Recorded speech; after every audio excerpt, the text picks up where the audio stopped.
This is a knight. And knights are warriors from the medieval era. They were brave, loyal and skilled with the sword. And they always tried to protect the innocent. And in this video I'm telling the story of how this boy becomes a knight. Okay, for the first location I built this medieval village. And this village has pretty much everything you would need. The first house here belongs to this smith. And his job is to craft weapons. So I gave him this smithing table. And now the town has weapons to defend themselves. And on the other side lives the pig farmer. And like his name already says, his job is to farm pigs. So using a few fence pieces I built this pig farm, where all his pigs can chill. But wait a second, this isn't a pig. Oh, never mind. And finally we have the house of Jeff. Yo, what's up? So yeah, this village is pretty chill and nothing ever really happens here. But one day this random kid arrives in town. And his name is Cornelius the Quavious Pork. Or just John. And John's been living on the streets his entire life. And he's really poor, which is why he has this yee-yah haircut. So to stay alive, John has always been stealing things. When John entered the village he hadn't eaten in days. So he was about to starve to death. But then he sees the pig farm with this delicious pig. Wait, not that one. So John now wants to steal the pig. But unfortunately the farmer is right there. And he's watching his pigs really closely. So it's pretty much impossible for John to steal it right now. But then out of nowhere he gets a great idea. He's just gonna wait for the farmer to fall asleep. Damn, bro might be the thinker. Okay, 12 hours just passed and everyone's now asleep, including the pig farmer. And now that nobody's watching, John can easily steal the pig. So he quietly walks towards the farm and climbs in. Damn, what did bro just fall in?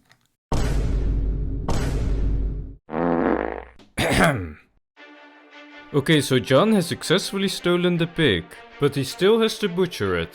So he also steals the sword that the smith was making. The next morning everyone in the village peacefully wakes up. And the farmer goes to check on his pigs. Huh? Where's my pig? And where's my sword? I can explain.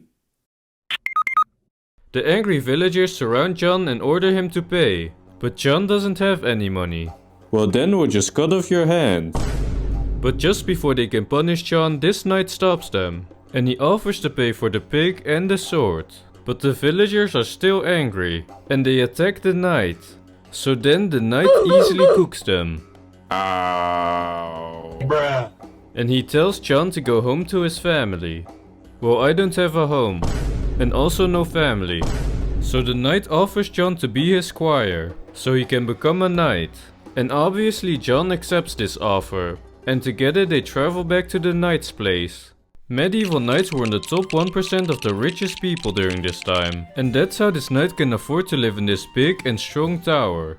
So after riding for day and night, John and the knight finally arrive. And this tower is the biggest building John has ever seen. To get inside you first have to enter this door. And then when you climb all the way upstairs, you're in the knight's room. And inside this room there's a bed and a nightstand. With of course a glass of wine. And then on top of the tower there's place for an archer, so they can defend the tower with their bow. And there's also other things around to keep, like this sparring dummy, which you can use to train your sword skills. And this archery spot, where you can train with your bow and arrow. And finally there's a toilet. And this probably doesn't sound that crazy, but during this time only the richest people had their own toilet, so it was a big flex back then.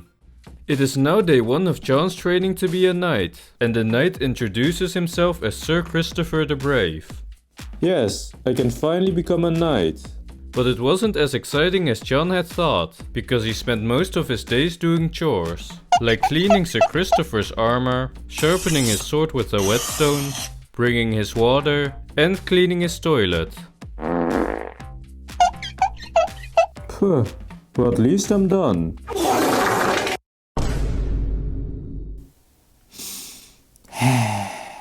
And in exchange for all his help, Sir Christopher teaches John how to use a sword and also how to shoot a bow and arrow. And after training for a few years, John became a pretty good fighter. just not as good as Sir Christopher yet. But the most important thing that Sir Christopher taught was to always fight fair and to defend the innocent. Okay, I'm gonna go to the store real quick. Be right back. Well, I guess I'm gonna train with my sword some more. But then suddenly John hears someone screaming for help. Help, help! Give us all your money. Dude, I'm a peasant. I don't even have money. Wrong answer. These two knights are about to kill this innocent man, so John stops them. And they get into a big fight, which John luckily wins. But then there was the second knight, and he was much more skilled than the other one. And he cooks John. Bruh. But at that moment, luckily Sir Christopher returned, and the two knights had an epic battle. And he manages to win, but then Sir Christopher gets backstabbed. Ow. And that's the end of Sir Christopher. The two false knights then quickly leave on their horses, but these horses left behind a big trail, so John plans to follow them to get revenge. So he puts on Sir Christopher's armor and rides after them. And the trail eventually ends at a tournament. The participants of this tournament are these 4 knights, and this includes the 2 false knights that slew Sir Christopher. But there was also another special guest at this tournament, and that is none other than the king. In this time period, kings had absolute power, so John wants him to arrest the false knights, but this guard stops him. You can only talk to the king if you've won the tournament. So John decides to join, and these 5 are all the participants. This tournament consists of 3 different games. The first game is archery, and to pass this one you have to hit the target. Next is the melee, and to pass this round you have to 1v1 someone and win. And then the final game to decide the winner is jousting. And in this game you have to knock your opponent off his horse. Bruh. And the winner of this tournament receives a bunch of gold.